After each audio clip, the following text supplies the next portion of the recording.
I'm Maryanne Stevens, and I'm a Sister of Mercy, and I'm President Emerita of College of St. Mary.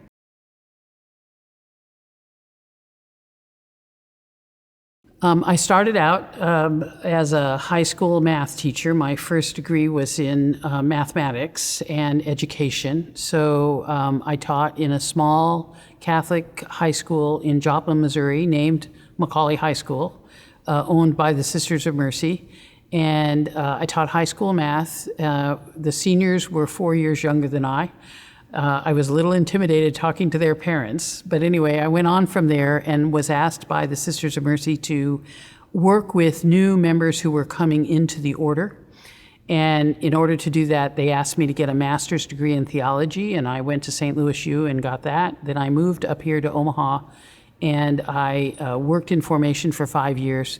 And when I did that, I realized that would have been in the mid-'70s. I realized how paltry the religious education of those who wanted to enter the Sisters of Mercy was, because they hadn't all gone like to Catholic schools. Some of them went to public schools, and they had the desire to serve and to be part of the Sisters of Mercy, but they didn't have a lot of religious understanding. So I went on and got a degree, a PhD in religion and education from Boston College. And then I taught at, and I focused on moral theology when I did that. And then I went on to teach at Creighton University for 10 years in moral theology. And at that time, I was on the board here at College of St. Mary. And we were looking in 1995-96 for a new president. And I was the chair of the search committee, unusually. And our first candidate had choked at the end. She was from Pittsburgh. She was the vice president for academic affairs at another Mercy College. And her son was going to be a senior in high school the year that we were hoping that she would come here. And she told us all the way through the search that she thought she could manage that, have a commuter marriage with her husband, et cetera, et cetera. But when we offered her the job, she choked and said, "I just can't do this for another year."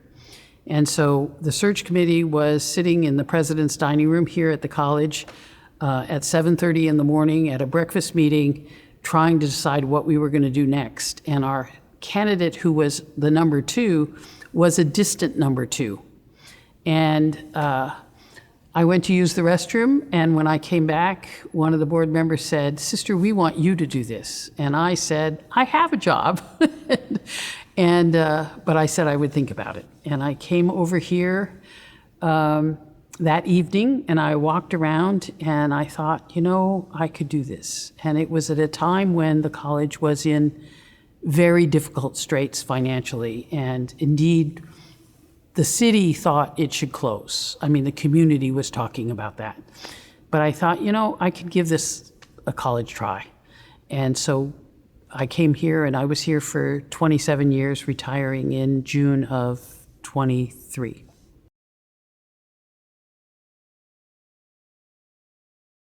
At the time that I was asked, I really thought I wasn't going to do it. But when I came over here, because I was very happy, I love teaching. I was very happy teaching at Creighton. But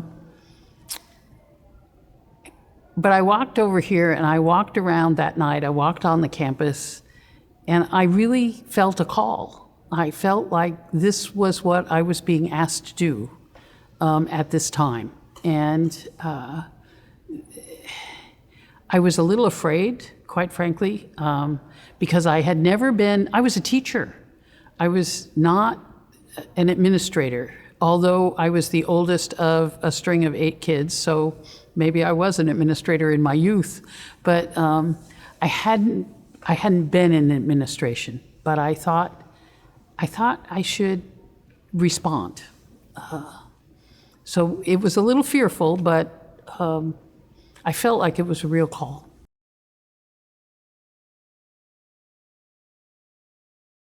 Well, there's no microphones in the sky, so there's no voice. I think it's an interior feeling, an interior, almost an inspiration, that you're to do this. It's and that it would be good if you do this. You know, it's almost like a very quick discernment. They talk about discernment, you know, like trying to figure out what you're supposed to do. And sometimes that can take a while, in the sense that you think, okay, like what you're supposed to do, according to the literature, is think about doing it and see if it brings forth positive feelings, you know, and then think about not doing it. And does that bring more positive feelings? And then you sort of make a decision. But this is more inspiration. It's something interior that says, this is the right thing to do.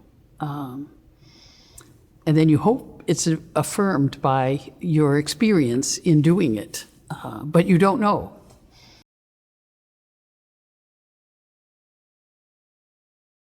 It was more the totality of the visit, walking around and probably thinking about the conversations that had occurred during the search, and it inspired like a belief that I could do this. But then the first day I got here, I wasn't so sure. But anyway, it did inspire, and that gave me courage, I suppose. It really gave me the courage to say yes to it. But I insisted that I go through interviews with the faculty and the staff and all of that.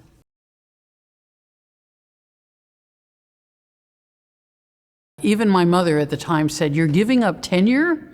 Do you know, which is what I had, which is sort of a guarantee of employment at Creighton University. And I said, yeah, that's what I think I really need to do. So there was a lot of risk associated with it. A number of my colleagues didn't believe that I was making a good decision, my colleagues at Creighton. Indeed, I just got a letter from one of them when I retired saying, we thought you were a fool, but you know, it worked out. So, yeah, but again, the inspiration of the call is what gives you courage. And then I can remember driving home in the evenings thinking, I hope this works, you know, kind of thing, from work, any number of nights.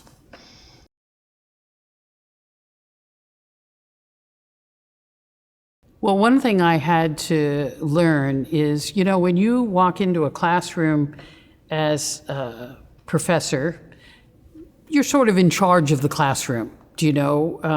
Yeah, you can always have students that might not be paying that much attention, but you have the plan for what is going to happen in that classroom. And you work with the students to make that plan happen. But it's a little different because you have a certain amount of authority within the classroom. And working with faculty and staff is different. You're working with fully formed adults, let me say it that way, not that college students aren't adults, but you're working with fully formed adults who have their own ideas about how the institution should progress. And so I really had to learn how to listen more, how to be a part of and yet still have a certain role that gave you authority, do you know? But it was very different in terms of the being a part of.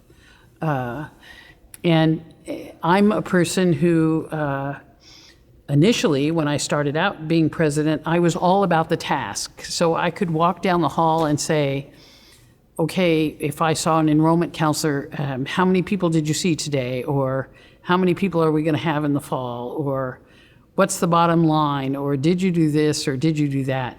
I really had to learn to like the people, like to remember to ask them how they were, and to remember that maybe something had happened in their life that I should be attentive to. I had to learn that. I was all about the task, not as much about the people. And so that was a big learning for me.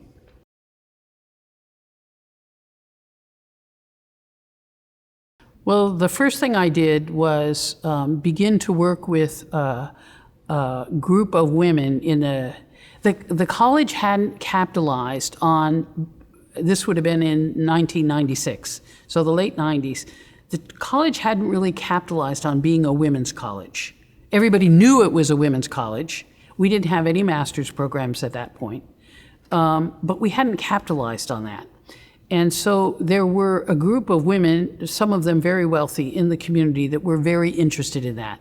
They had just started the Women's Fund, which is now a very active advocacy group in the greater Omaha area. And I thought they would be interested in this, and indeed they were. And so I asked several of them to come together, and we just talked about what, as a women's college, could we do for the community. And several of them joined the board, and that helped a lot because one of them walked through the dorms at the time, the Logier, what's now Logier Residence Hall. It was Diane Logier that walked through it with me. And she said, "Oh my God, Maryanne, this place needs to be renovated." There was no elevator. We built that connector. It was 2 freestanding residence halls. We built that connector so that we could have an elevator. There was no air conditioning. And so we began to do things on the campus that made it more attractive for people to come. And that helped a lot. So those were some of the initial things. The other thing we did was look at the curriculum, like how many women's authors were being studied in English, for instance. Those kinds of things, we began to look at that very carefully.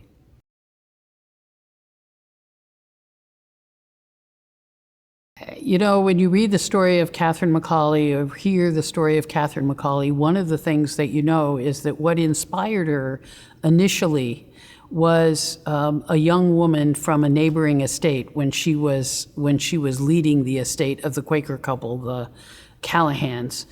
A young woman who was working in a neighboring estate who was trying to escape the abuse of the gentleman at that estate, who came to her and was looking for refuge.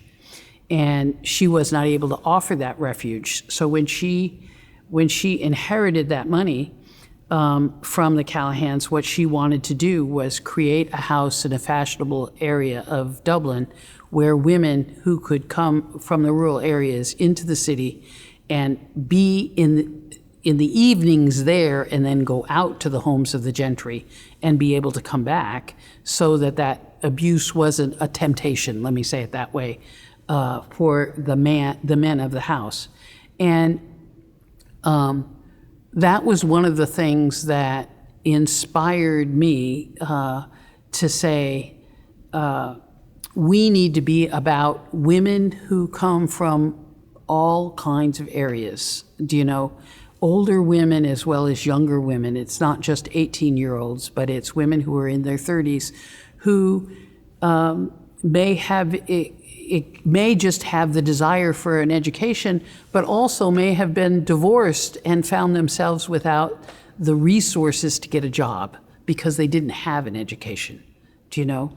Or starting the program for the residence hall for single mothers and their children, because those single mothers need an education if they're going to raise their children out of poverty.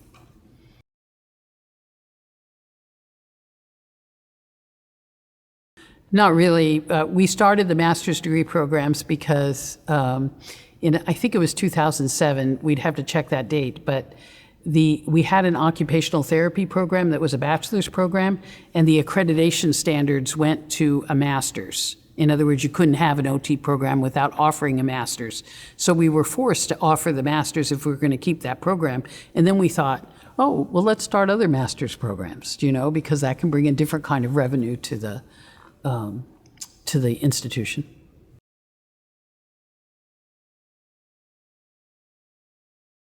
I think very well. You know, people began to support. We were completely undercapitalized. In other words, any capital improvement we wanted to do, we had to raise the money to do it. And I said, we're not going to go. When I took over, we had an $11 million budget, and we had $5 million in debt. So there was $2.5 million of debt associated with the operating debt, and $2.5 million on what was the original Lead Fitness Center that had been built without having all the money to finish it. And so in order to get us out of that debt, I had to raise money. And then I said, we're never going to go into debt because of capital improvement again. And so we would always raise the money for what we needed before we put a shovel in the ground. And that worked really well in terms of renovation as well as expansion of some of the facilities. When I first came, I had no desire to build any building. I said, we just need to fix the ones that we have. Like, there was no air conditioning in this building, if you can imagine. And like I said, no elevator in the residence halls. So we needed to do things to fix the buildings that we have. Well,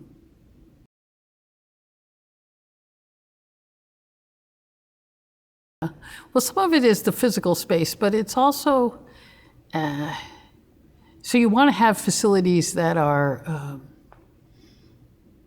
how shall I say it, aesthetically welcoming, so, and functional as well. And so that became very important to me, because I think what Catherine Macaulay wanted to do was say, this is a space you will be comfortable in and you will learn in. She started several educational programs. She went to France to study educational methods and came back and started a school for poor kids, basically, but then she taught the women sewing and different things like that they could do, especially women who were coming out of the prisons at the time. And but space is one thing, but it's the people who inhabit the space that's the other thing. Because what you want is the spaces themselves to call people forth, both the faculty and the staff and the students. Study takes leisure. And leisure comes from the Latin, which means to be permitted. And you want people to be permitted to grow, if you will, permitted to study. And so that's why appropriately appointed spaces, or what I call aesthetically appointed spaces, are really important. Because when there's clutter around, you don't have leisure. You're distracted. So that's what I think about space.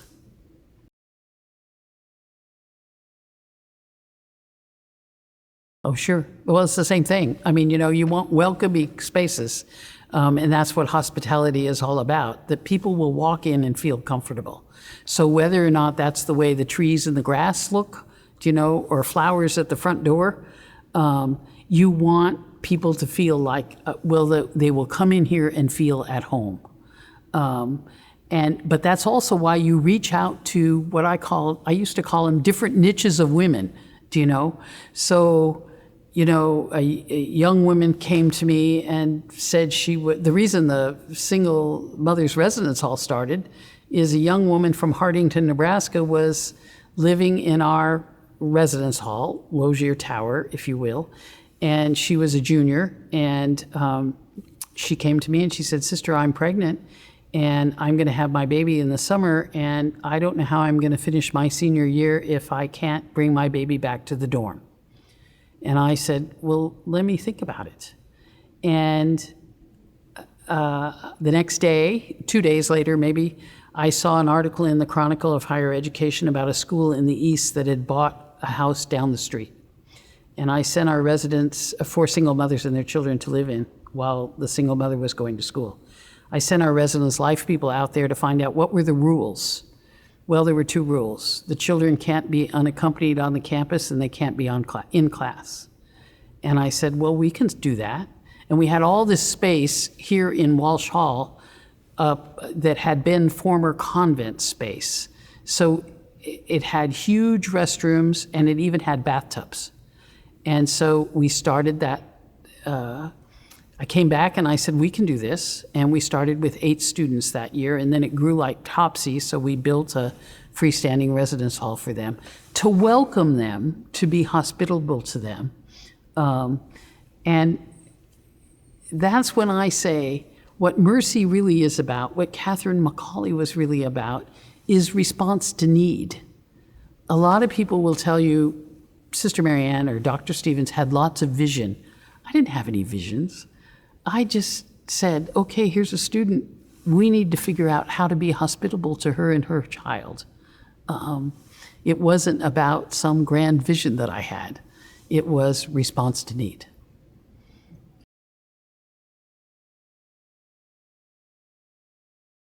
First of all, I think a college is a college is a college, and we really all do the same thing.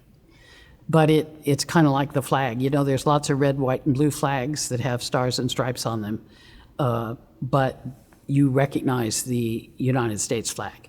The same thing is true. There's a uniqueness about College of St. Mary because it is a women's college, but it does the same thing as a lot of other colleges, except the population on the undergraduate level has the opportunity for different kinds of conversations. I think people would agree that when men get together and play poker or play basketball, they have a different kind of conversation than they might have if their spouses or their girlfriends or their sisters or their mothers were around. The same thing is true for women. When women get together, there's a different kind of conversation that is unique and doesn't happen the same way if they're with their husbands or their brothers or their fathers or whatever. So a good example of that is a class that we have had on human sexuality. When you have that class with just women, they can talk about their experiences in a different way than they would if there were men in the room. And that's a really important opportunity for reflection on who they are as a person.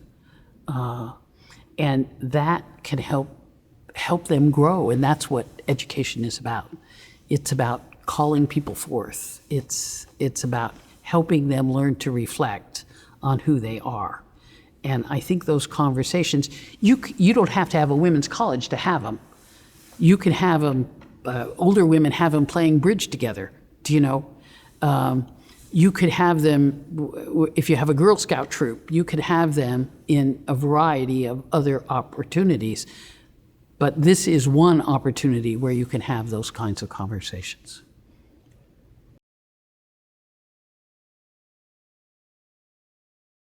I think it is the rare woman, if any of them, come here because it's a women's college. I think they come here for the degree, you know, well, this has got a good nursing program, or they might come here because it's small and they want to go to a small place, or they come here for a sports team. You know, they come here or their sister went here. They come here for different reasons, not because it's a women's college. But if you talk to them when they graduate, they say, I think there was a benefit here for me being in this environment. And then they can articulate that, similar to the way I did. There were different kinds of conversations that they were able to have, different kinds of reflections that they were able to have. But I don't think a young woman comes here because it's a women's college. Quite the contrary, that's usually a turnoff for a young woman, not so much for a woman who's in her later 20s or 30s, who might be more think she's going to be intimidated by the younger students. She is a woman who might say, I think I would find more hospitality and comfort here as an older person who thinks she's older at 30. But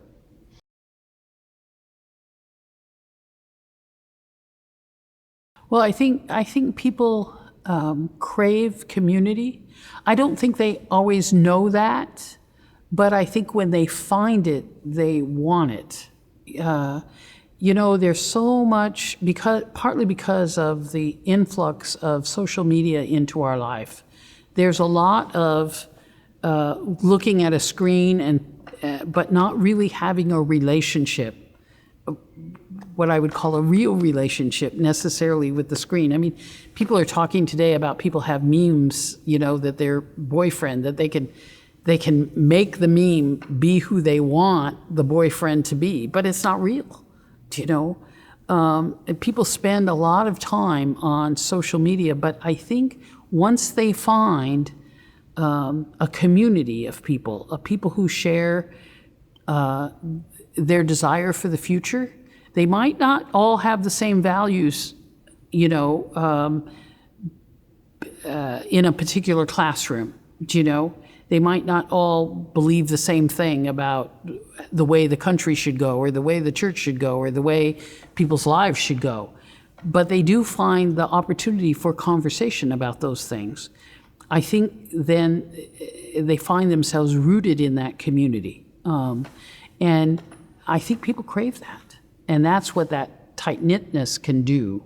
That's when people graduate and they say, in the little clips that I've been reading about the seniors that graduate that the marketing department has put out, they say when they are asked what their favorite thing about College of St. Mary is, it's oftentimes whatever they did with their team, or whatever that they made so many friends. And I think that's what a community like this can provide.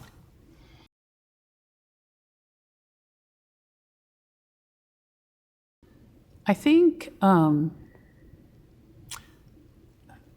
being a Sister of Mercy, you're massaged, you're bathed in a set of values that you freely give yourself to. You want, it's almost like a set of ideals that you're inspired to promote in whatever way, not by necessarily standing up and preaching or whatever, but by your very person, you're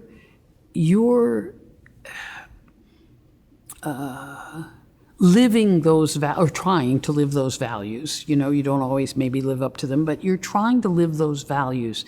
And they're the values that say every human person matters. Every human person matters. They're the values that say, I'm going to try to respond to your need, or this community that's backing me is going to help me respond to your need.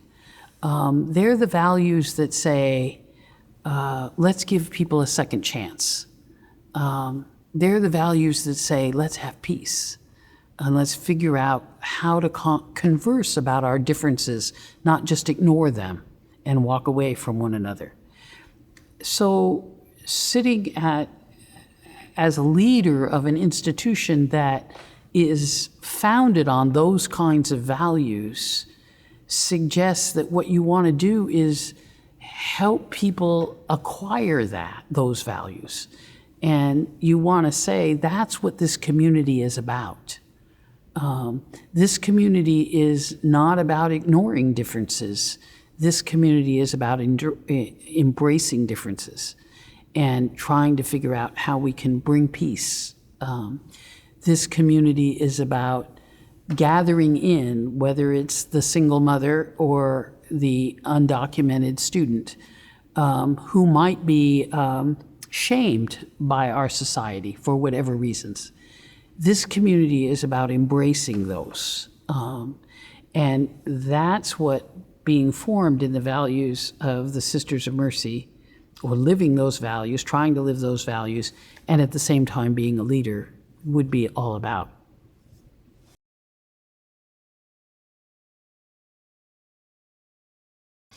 On the one hand, it brings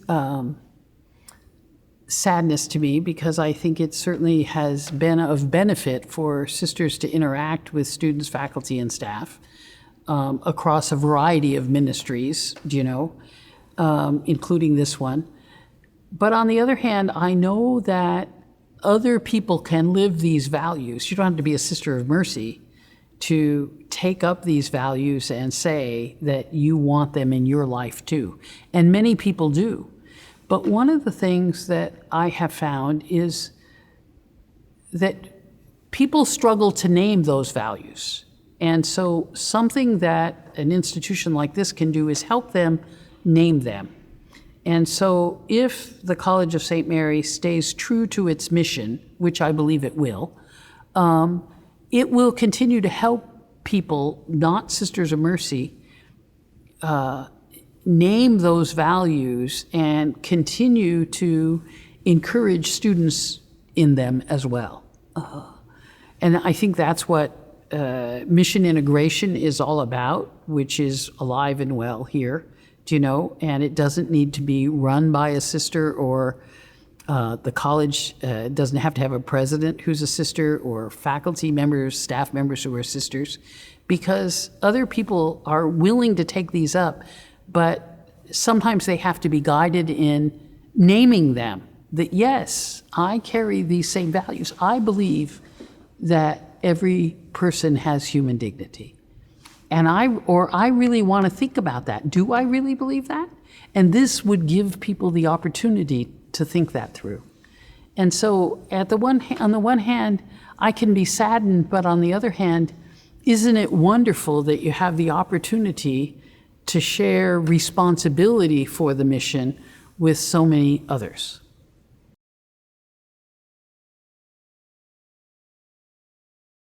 I think that's that every human person has dignity, that dignity can only be realized in community. And so we have to let people into the community, even those that we might not want to let into the community. We have to figure out a way so that everybody has a place to stand, even the weakest among us, that the social fabric has to be strong. Out of that comes a contemporary understanding of what, right now, the critical concerns of the Sisters of Mercy are. Immigration, earth, peace, women, children. That's a contemporary understanding. Those understandings could change, in the future. Or those critical concerns might be different 100 years from now. But the values will stay the same. And it's about humans and the community that you want to have support them.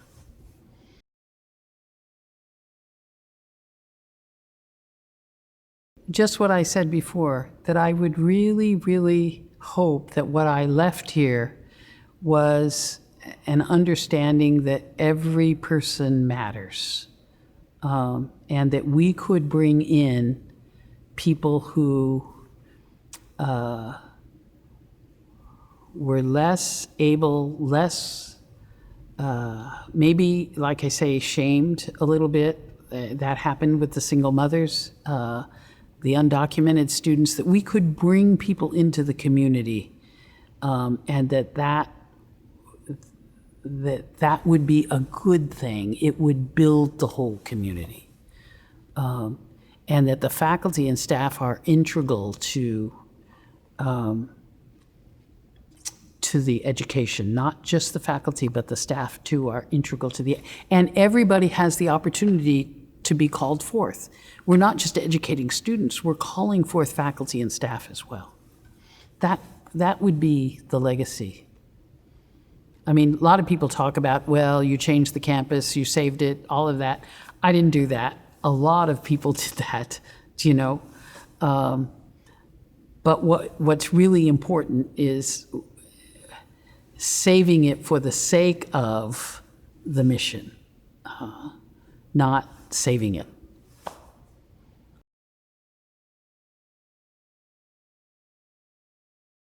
I think College of St. Mary offers a particular niche in the educational landscape.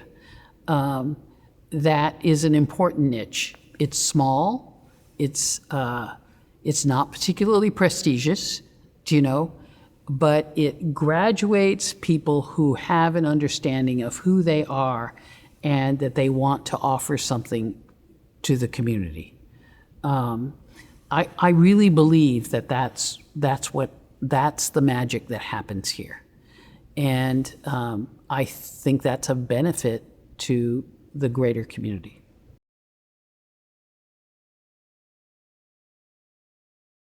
I think what Catherine McCauley was about was response to need. And I think that's what some of our programs lend themselves to that.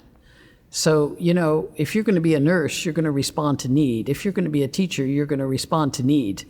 If you're going to be a physician assistant, you're going to respond to need. But it's how you do that, how you know the names of the people that you're responding to, how you build relationship and community with them. So that's what I think Catherine McCauley was all about. And that's what I hear in the community. I've been at a number of events over the years where even nursing administrators or administrators of the various hospitals in town would say to me, I love it when a College of St. Mary nurse is hired because she really knows how to interact with people. I mean, that's a gift. And I think that's part of the gift that is offered through the programs here.